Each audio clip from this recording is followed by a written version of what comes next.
타이틀이 공개되었을 때에는 2012년에 고스트 버스터즈 3가 공개 예정인 탓에 상당수의 사람들은 이번의 컨셉은 유령 퇴치 전대가 아닌가 추측했지만 12월 1일에 유령 퇴치 즉 테마가 아닌 첩보원 컨셉이었다는 것이 밝혀졌다. 특수훈련을 받은 첩보원 컨셉이란 점에서 시리즈 첫작인 비밀전대 고레인저와 유사한 듯 에네트론이라는 에너지와 관련된 전개라는 점에서 후쿠시마 원자력 발전소 사고에서 영향을 받은 것이 아닌가 하는 의견도 있다.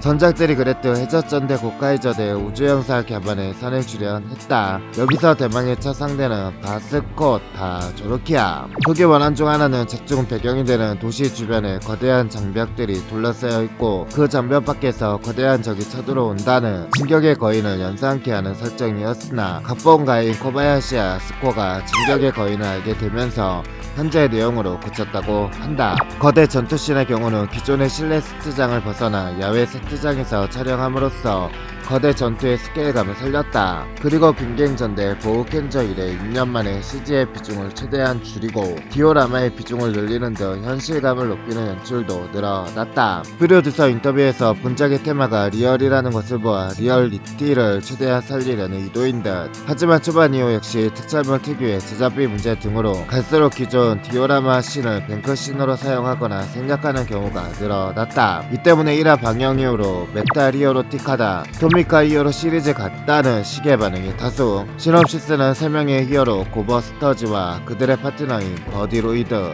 그들밖에 할 수 없는 지구를 지키는 사명, 특명을 지닌 그들의 운명적인 싸움이 시작된다. 격전의 무대는 지구, 일본과 닮은 다른 세계. 13년 전의 사건이 모든 것에 발단이 되었다. 우연히 생겨난 버거와드 같은 프로그램이 전속연구센터의 메인 컴퓨터를 점거하여 폭주를 시작했다. 버거는 어찌어찌 건물체로 다른 공간으로 날아가 무사히 폭주는 끝나게 되었다. 그리고 13년 후 신서려 2012년 에네트론이 없으면 살아갈 수 없는 시대가 되어버린 현재, 공간으로 날아가버린 버그가 다시 한번 지구 침략을 개시하였다. 그에 맞설 수 있는 것을 13년 전 전속 연구센터로부터 빠져나온 3명의 아이들, 그리고 그들과 행동을 같이 했던 버디 로이드들, 인간의 능력을 뛰어넘은 특수 능력을 손에 넣은 그들이야말로 특명 전대 고버스터즈인 것이다. 사쿠라다 히로무는 슈퍼 전대 역대 레드 중에서 키류다이고 모모이 타로와 함께 단골로 언급되는 먼치킨 캐릭터로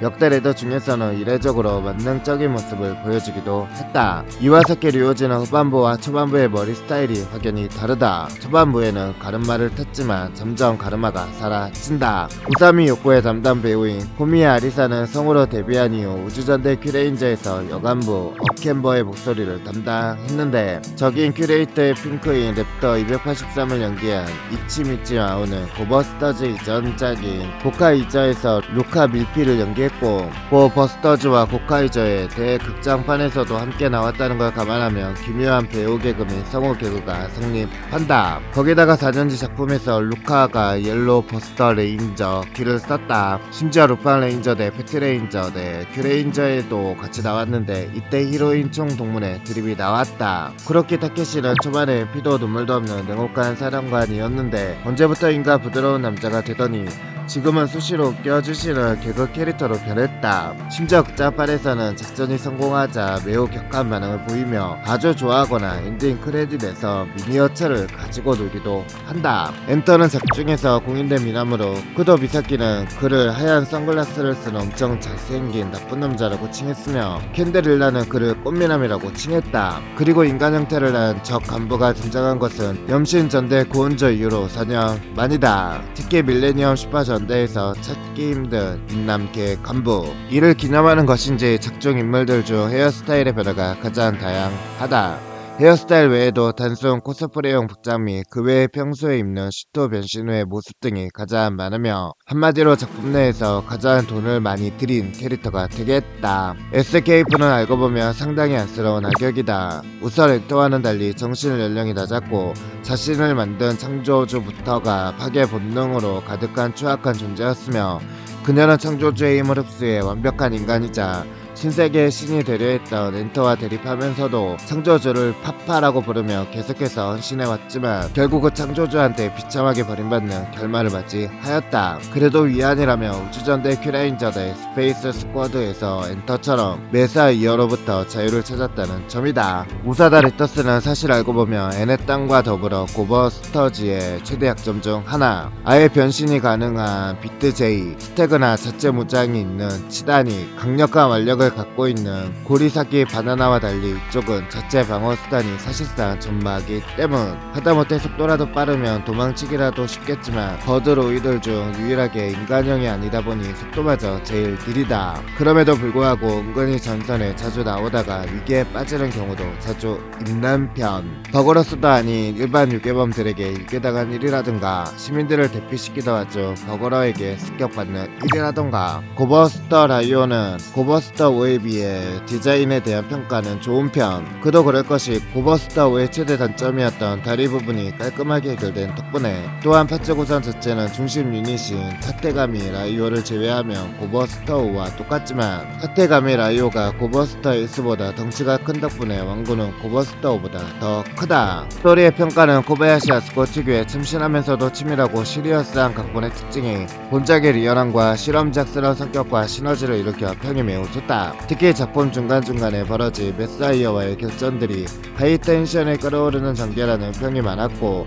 일각에서는 우스갯소리로 최조가가 무려 3개나 있는 전대라고 무엇보다 가끔 호여사에게 언급되는 문제점으로 스토리에만 치중해 특정 캐릭터의 비중이나 캐릭터성을 너무 죽인다가 언급되기도 하는데, 본작에선 전대원은 물론이고 서포터나 지휘관들까지 다른 캐릭터 각각에 대한 비중과 조명을 부과시키려는 노력이 보였고, 그뿐만 아니라 아예 악역 쪽에서도 매력적이고 인상적인 여간부와 전대물사상 최강의 간부 아니냐고 불릴 정도의 캐릭터를 탄생시키기까지 했다. 문제는 이 때문에 주인공 일행들의 캐릭터성이나 비중도 절대 낮지 않고, 오히려 프로 정신이 너무 강해서 엄격한 독설가, 사람 좋은 아재 취급받다 가끔 나쁜 남자 기믹으로 폭주하는 형, 팀의 막내 살짝 멍청하고 급하지만 귀여운 히로인, 장난 좋아하는 철부지 어른 같지만 실은 섬세함과 고뇌를 품고 있고, 마지막에 비장한 감동을 보여주는 시인 캐릭터, 간절하는 디자인과 연기로 멋진 캐릭터인 줄 알았더니 진지하게 마이페이스인 웃긴 로봇 등 하나같이 참신하거나 강렬하고 매력적이라 다른데 내놓았으면 꿀리지 않을 만한 캐릭터들이었는데도 엔터 한 명에게 전부 존재감으로 밀리는 부작용이 생기고 말았다. 심지어 엔터 보려고 이 시리즈를 본다며 엔터 한 명에게 다른 캐릭터들이 다 붙인다는 평을 내리는 사람도 간혹 있을 정도. 또 한 가지 문제는 페이스 조절 실패.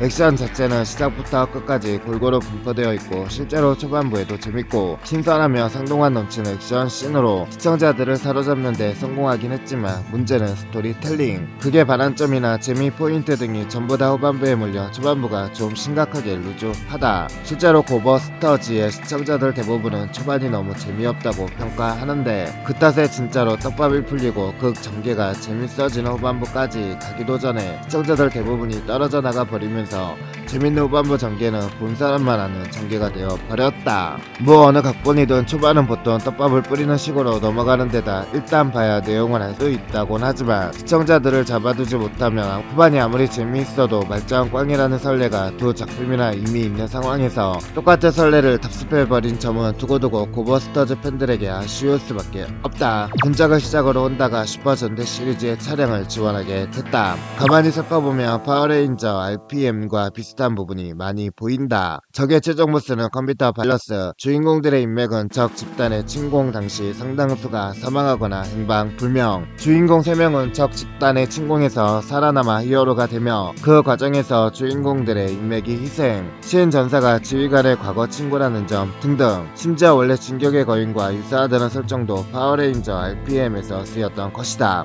물론 RPM의 경우 주인공들이 파워레인저가 된 이후에는 주변 인맥 희생자가 거의 없었고 나름대로 해피엔딩으로 끝났지만, 고버스터즈는 아악 공간으로 넘어갔던 주인공들의 가족들이 전원 사망하는 암울한 결말을 맞이했다. 그 순간 기적이 일어났다. 같은 전개를 쉽게 볼 수 있었던 슈퍼전대 클리셰를 살피려는 작품답게 전체적으로 유행이 일어나지 않는 비정한 전개가 많은 편이다. 주로 변신할 때 선글라스를 벗어던지는 습관이 있는데, 인터뷰 때 선글라스는 무시하냐고 물어봤더니 배우들이 제작진이 주운 거 아니었냐며 본인들도 모른다 모른다고 말했다. 2010년대 미래전대 타임레인저라고 불러도 될 만큼 상업적인 측면에서 실패했다는 평을 받고 있다. 당초엔 상반기 60억원엔 통기 110억엔을 예상하고 있었지만 상반기 종료 시 수익이 49억엔으로 목표를 밑돌았고 통기 수익도 95억엔 정도로 예상되기 때문 이는 전자해적전대 고카이저의 130억엔에서 35억엔 정도 하락된 수입이다. 수권전대 개키레인저의 수입보다는 좋은 편이나 전전작인